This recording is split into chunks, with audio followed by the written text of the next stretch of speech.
Imagine building one of the world's most loved toy companies, only to watch it fall apart. Imagine standing on the edge of bankruptcy after spending more than 70 years building your dream. Most companies never recover from a crisis like that, but Lego did today. Every second, hundreds of Lego bricks are sold around the world. Children build castles. Adults create masterpieces. And the company is worth billions of dollars. But very few people know that Lego once came dangerously close to disappearing forever. This is the incredible story of how a small Danish workshop became a global icon, lost its way, and made one of the greatest business comebacks in history. Welcome to Mr. Finspire, where business becomes a story, the beginning. The story begins in 1932, in the small town of Billund, Denmark. The world was struggling through the Great Depression. Jobs were disappearing. Families had little money, and for many businesses, survival itself was uncertain. Among them was a skilled carpenter named Ole Kirk Christiansen. He built furniture for local families, but as the economy worsened, customers stopped buying. His workshop received fewer and fewer orders. Instead of giving up, Ole made a bold decision. He started making small wooden toys. His belief was simple. Even during difficult times, parents would still find ways to bring joy to their children. At first, the toys were simple: wooden ducks, cars, yo-yos, pull toys. Everything was carefully handcrafted. Ole insisted on one rule: only the highest quality leaves the workshop. He often told his workers, only the best is good enough. Those words would later become Lego's famous motto, the name that changed everything. 1934. Ole wanted a better name for his growing toy business. He combined two Danish words, leg, meaning play, and God, meaning well, together. They formed one simple word, Lego. Years later, people discovered something amazing. In Latin, the word Lego also means I put together, a perfect name for a company that would one day inspire billions of people to build when disaster struck just as the company began growing. Disaster arrived. A fire destroyed much of Ole's workshop. Years of hard work, gone in a single night. For many business owners, this would have been the end, but Ole refused to quit. He rebuilt, started again, and continued making toys. Then, another tragedy struck. His wife passed away, leaving him to raise his children while running the business alone. Life kept testing him, but every setback made him even more determined. A risk nobody understood after World War II.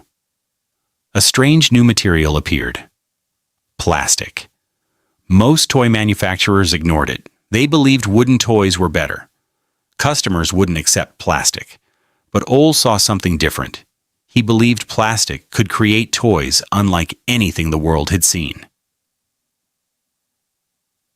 In 1947, Lego purchased one of Denmark's first plastic injection molding machines. It was incredibly expensive. Many people thought he had made a terrible mistake. Even employees questioned the investment. Why spend so much money on a material nobody trusted? But history often rewards those willing to see the future before everyone else.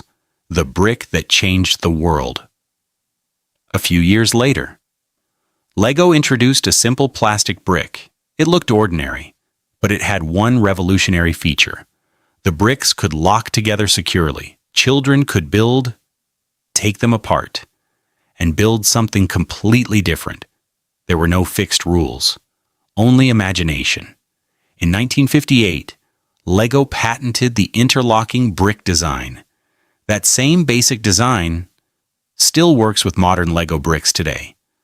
A brick made more than 60 years ago can connect perfectly with one made this year.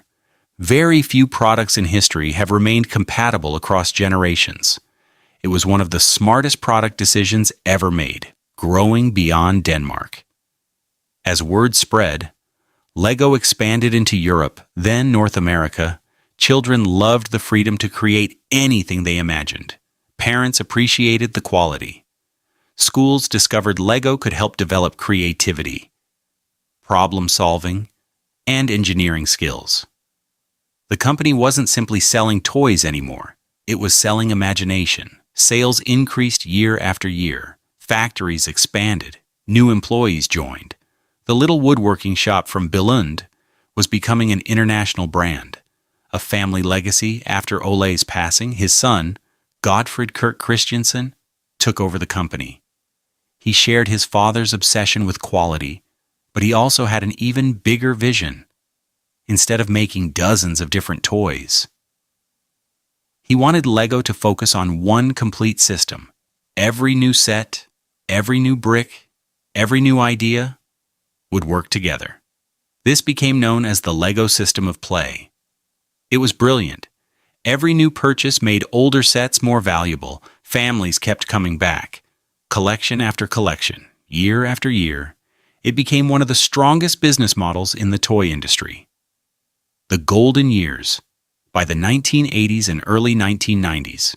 Lego was everywhere. Cities, castles, pirates, space adventures. And then came the Lego minifigure.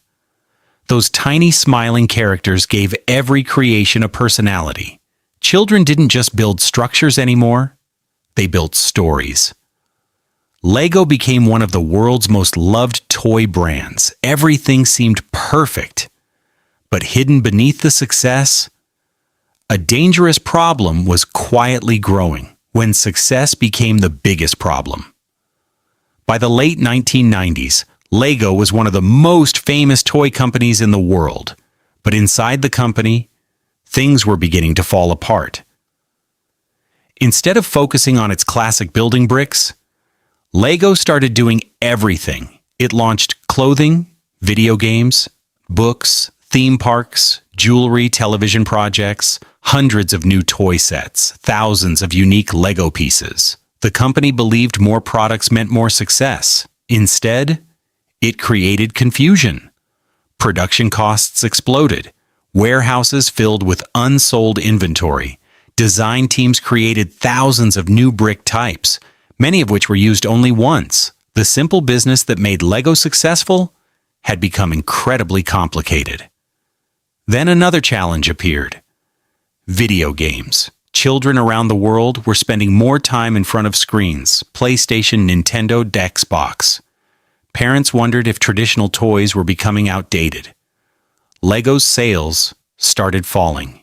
Year after year, losses grew larger. By 2003, the company was losing nearly $1 million every day. Executives feared the unthinkable. The world's most loved toy company could soon go bankrupt. The man who saved Lego in 2004. Lego made a historic decision. For the first time in its history, the company hired a CEO from outside the founding family. His name was Jürgen Vig Knudstorp. He was only 35 years old. Many people questioned whether someone so young could save such an iconic company. But Jürgen didn't try to make Lego bigger. He tried to make it simpler. He studied every part of the business. Then he made difficult decisions. Projects that weren't working were shut down. Unnecessary products disappeared. Costs were reduced. Factories became more efficient. The company returned to its original mission, helping children build, create, and imagine. Sometimes, saving a business isn't about adding more. It's about having the courage to remove what doesn't matter. Building a smarter future, Lego also realized something important. Children loved stories. Instead of creating every character from scratch, why not partner with the biggest entertainment brands in the world? The company signed licensing agreements with Star Wars, Harry Potter, Batman, Marvel, Disney. Suddenly, children could build scenes from their favorite movies. Collectors joined the Lego community. Adults who had grown up with Lego returned to the brand. The audience became bigger than ever before. Then came another brilliant move. Lego embraced technology. Instead of fighting it, the company released successful video games, created animated TV series, and in 2014, released the Lego Movie. Many people expected it to be nothing more than a long advertisement. Instead, it became a worldwide hit. Audiences loved its humor, creativity, and emotional story. Lego had transformed itself from a toy manufacturer into a global entertainment brand. The comeback within just a few years. The impossible happened. Lego returned to profitability. Sales reached record highs. The company once again became one of the world's largest toy manufacturers. Millions of children built with Lego every day. Millions of adults collected special edition sets. Architects, engineers, teachers, and artists used Lego as a tool for creativity. The company that had nearly disappeared had become stronger than ever. Its greatest strength wasn't plastic bricks. It was its ability to rebuild itself. 5 business lessons from Lego. Every great company leaves behind valuable lessons. Lego teaches us 5. Lesson 1. Focus on your core strengths. When Lego tried to become everything, it almost lost everything. Success returned only after focusing on what it did best. Lesson 2. Simplicity wins. More products don't always create more value. Sometimes the simplest ideas create the biggest impact. Lesson 3. Innovation doesn't mean forgetting your identity. Lego embraced movies, video games, and digital experiences, but it never abandoned the brick that made it famous. Lesson 4. Listen to your customers. Lego began designing products that both children and adult fans genuinely wanted. Understanding your audience is one of the greatest competitive advantages in business. Lesson 5. Failure is never the final chapter. Every company faces difficult moments. What matters is how it responds. Lego's greatest achievement wasn't becoming successful. It was refusing to give up. When success seemed impossible, today, more than 36,000 Lego pieces are produced every minute. Lego products are sold in well over 100 countries. Its bricks inspire children. Design, engineers, and dreamers around the world. But perhaps Lego's greatest achievement has nothing to do with toys.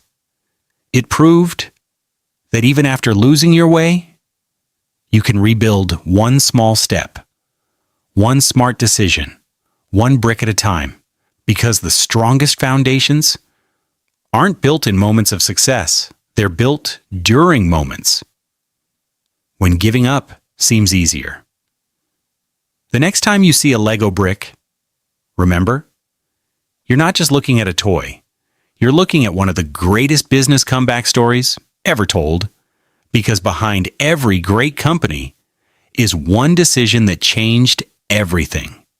This is Mr. Fee Inspire, where business becomes a story.